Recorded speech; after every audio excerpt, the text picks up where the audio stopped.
Sudah 1 minggu aku tinggal di kampung ini, kampung Sukmaraya yang terletak di kaki Gunung Gede. Sebenarnya tujuanku ke sini adalah untuk mengurus berkas-berkas, untuk persiapanku melamar kerja di kota asalku di Jogja. Dulu aku sempat tinggal cukup lama di sini, sampai akhirnya, aku pulang ke Jogja dan belum sempat merubah berkas kependudukanku. Perkenalkan, namaku Dananjaya Sambara, panggil Danan saja. Setelah lulus, aku bekerja di pabrik gula pamanku di area Klaten, namun karena suatu hal, aku memutuskan untuk tidak bekerja lagi di tempat itu, dan mencoba melamar di perusahaan swasta. Di kampung ini aku tinggal di rumah budeku, sebuah rumah di perkampungan yang cukup padat, dengan pemandangan yang selalu membuatku rindu, yaitu sebuah pohon beringin besar yang selalu bisa dilihat dari sudut manapun kampung ini. Bahkan, saat ini pun aku masih menatapnya dengan ditemani secangkir kopi pahit dan sebatang rokok. Masuk sudah mau maghrib, tiba-tiba suara seorang ibu yang lewat memecah lamunanku. Enji bu, maksudnya, iya bu, saya lupa, saya sedang tidak di Jogja. Masnya bukan orang sini ya? Petik 2, iya bu, saya dari Jogja, balasku. Mas, di kampung ini kalau sudah maghrib langsung masuk ke rumah ya, jangan keluar-keluar, habis ada insiden, cerita ibu itu.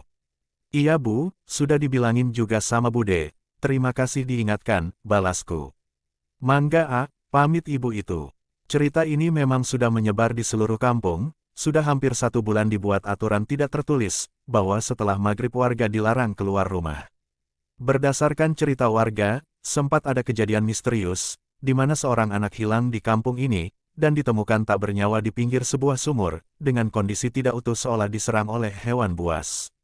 Selain itu, ada saksi juga seorang pemuda yang diserang sesosok makhluk besar saat sedang berjaga malam. Punten, Mas Danan sudah siap. Panggil Kang Asep, salah satu warga desa sini. Sudah Kang, sebentar, jawabku. Malam ini kita sudah janjian untuk melakukan sisir kampung bersama beberapa warga di sini. Bude Ranti memang memintaku untuk membantu warga sini untuk menyelesaikan masalah yang membuat desa ini menjadi sangat mencekam. Yang ikut berapa orang Kang Asep? Tanyaku. Hari ini cuma kita bertiga mas, begitu saya info Mas Danan mau ngecek ke Imah Lowong, yang lain gak mau ikut, jawab Kang Asep. Ya udah, gak apa-apa, toh kita cuma ngecek aja, satu lagi siapa?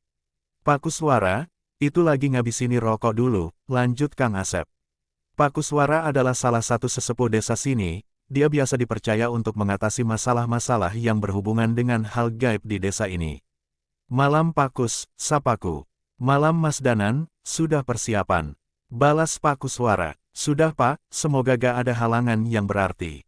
Ini coba Mas Danan pegang, nanti dibalikin ke saya setelah kembali dari Imah Lowong. Perintah Pak Kuswara sembari memberikan sebuah kujang kecil, saya tahu dengan jelas bahwa ini adalah pusaka.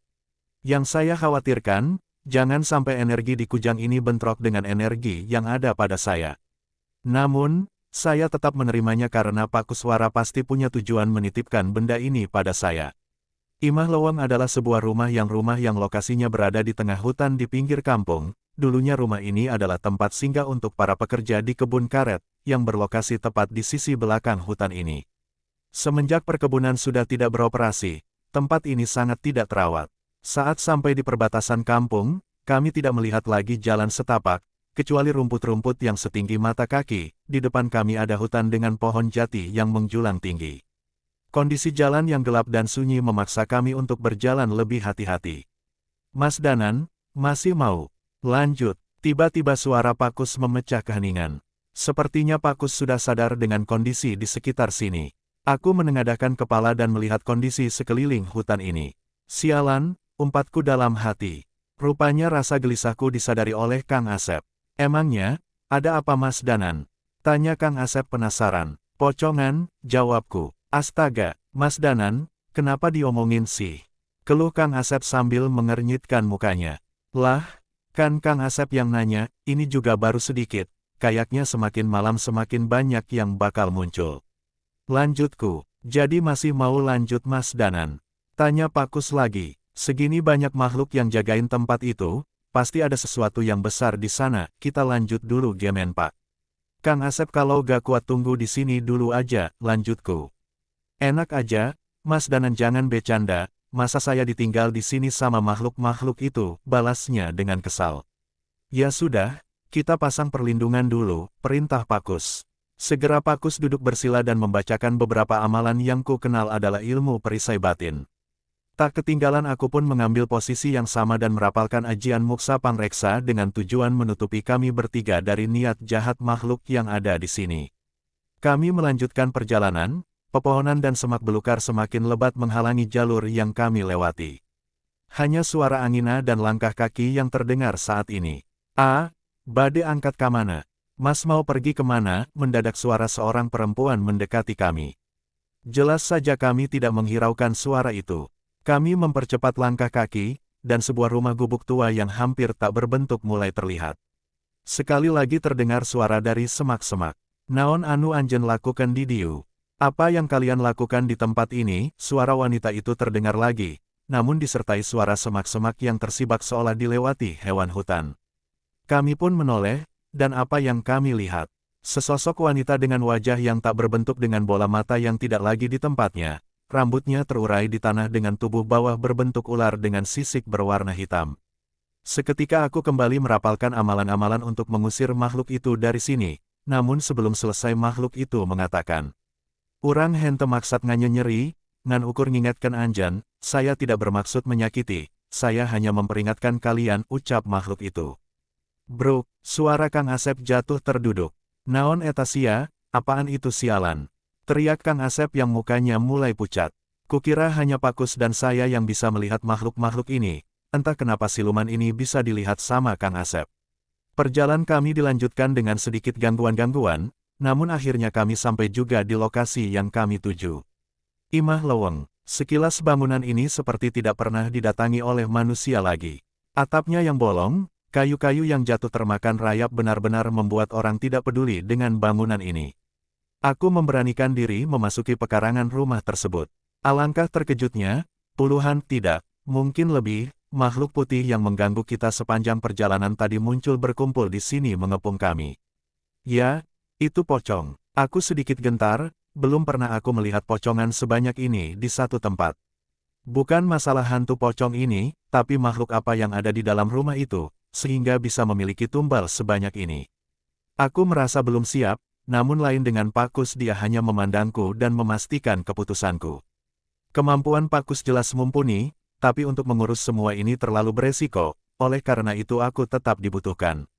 "Jangan nekat Mas," peringat Pakus dari belakang.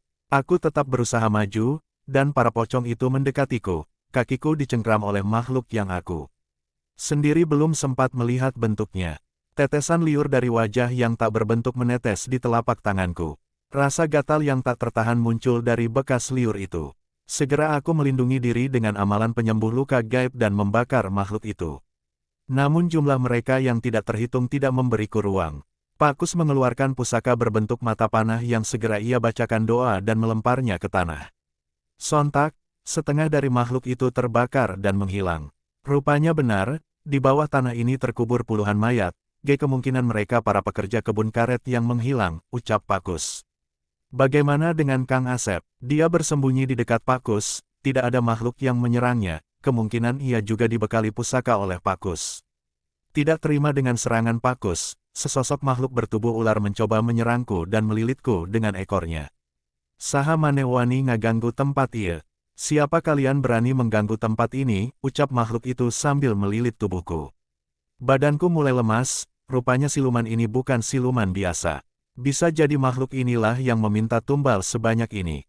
Aku membaca ajian pembakar tapi makhluk itu tidak bergeming, amalan pedang pun nampak tidak berguna untuk makhluk ini. Pakus mencoba membantuku, namun ia disibukkan oleh puluhan makhluk halus dari seluruh penjuru hutan yang menyerang bersamaan.